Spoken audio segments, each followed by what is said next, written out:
Even the disciples were unsure what to do, now that Jesus was alive again.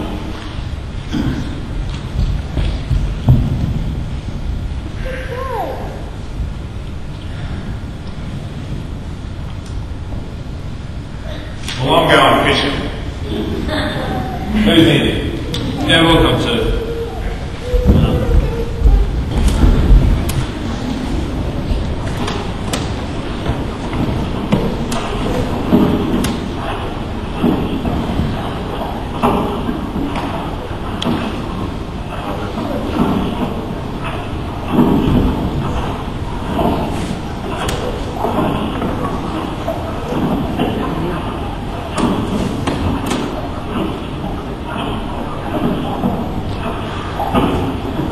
This is ridiculous.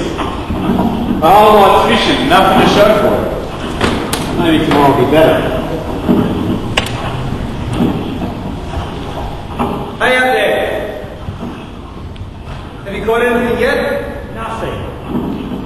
3 heads on the other side of the boat. See what happens. Right.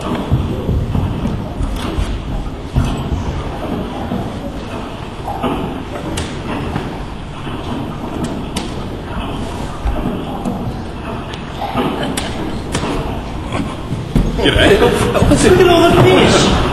Hey, I can't believe it. There must be 150 more. Still, the net's not breaking. It's the master.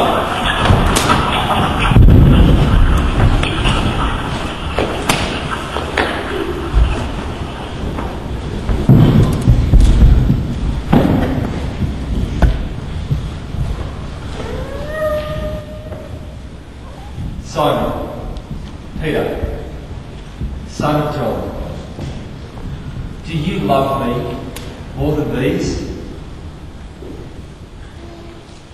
Yes, Master. You know that I love you. Feed my lambs. Simon, son of John, do you love me? Yes, Master. You know that I love you. Shepherd my sheep.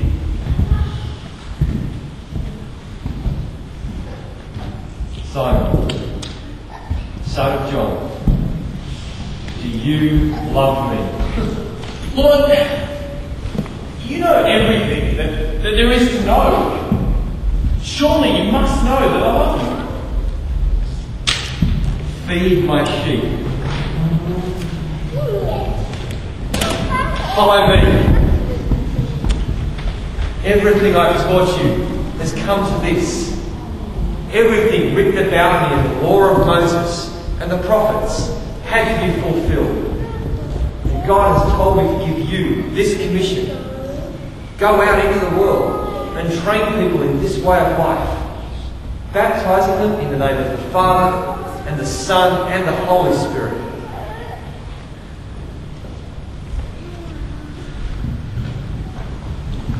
He went on. He opened our understanding of the scriptures.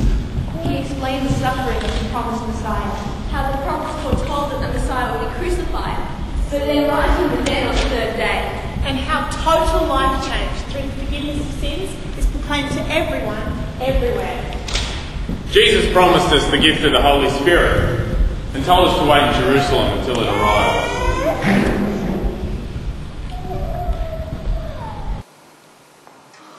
My name is John. As Jesus hung on the cross, he said to his mother, "Here is your son." And to me, he said, "Here is your mother." So I looked after Mary from that point on. Meanwhile, Peter and I stuck together after Jesus' resurrection, and we worked together as a church group. Later, I wrote one of the eyewitness accounts about Jesus, and some other letters to the new churches in Asia Minor. I was exiled to Patmos, where God gave me this amazing vision. I wrote it down so you could see it too. I died in Ephesus. I was the only one of the group to live into my old age. My name's James, and I was John's brother. I worked with the others. We helped churches out wherever we could. Every now and then there was trouble, depending on who was king or governor at the time. After about 10 years, Herod Antipas, who beheaded John the Baptist, well, he was exiled and replaced with his nephew, Herod Agrippa. Agrippa worked out he could ingratiate himself to the Jews by persecuting the church. So he had a whole bunch of us rounded up. Some he had beaten, and some, including me, were put to the sword. My name is Andrew. I was Peter's brother. I was a disciple of John the Baptist, and then I was the first of the group to join Jesus. John and Peter were some of the others I brought along to check Jesus out. Like the rest, I continued to proclaim Jesus after his death and resurrection. We couldn't stop. We talked about Jesus everywhere that we could. I travelled north into Greece and southern Russia. But people didn't always like the message. I was crucified, upside down, at Patras in Achaia.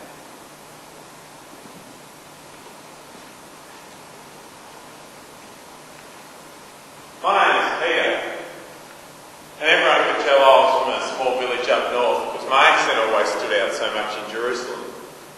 After I blew it so badly outside Caiaphas' place, Jesus nailed me again when he rose from the dead. You saw it, he asked me that same question. Do you love me? 3 times, just like the 3 times I denied him. It pierced me straight through. He told me to feed his sheep, his lambs. So I did my best. Amazing things happened when the gift of the Holy Spirit arrived, just as Jesus had said it would. It was on that day that I stood up and spoke out about everything that had happened. There was a huge crowd. I was terrified. Thought I was going to get lynched. But get this, 3,000 people believed. It's pretty clear that God wanted everyone to have the chance to believe. Well, from there, things kind of just snowballed. Great things for the church. A whole stack of trouble for us.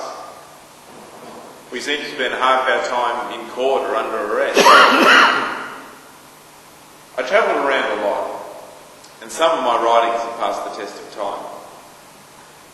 I died in Rome during Nero's persecution of the church.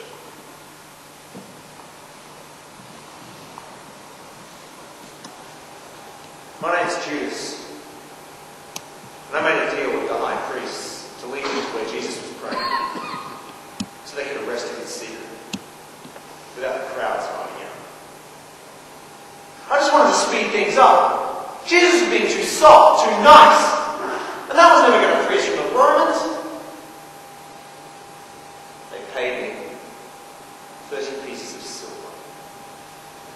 I bought a small farm with them. But I couldn't live with the knowledge of what I'd done. I mean, I never thought it would work out like that. I thought we'd rescue him and he'd lead us against the Romans. I committed suicide on that farm, and the locals named it the Field of Blood. Someone else took my place in the group. My name is Nicodemus. I was a respected teacher of Israel, but until Jesus spoke to me, I don't think I really understood anything. Now I understand. Jesus, the great light, has come into the world, and men and women have chosen and continue to choose whether they remain in darkness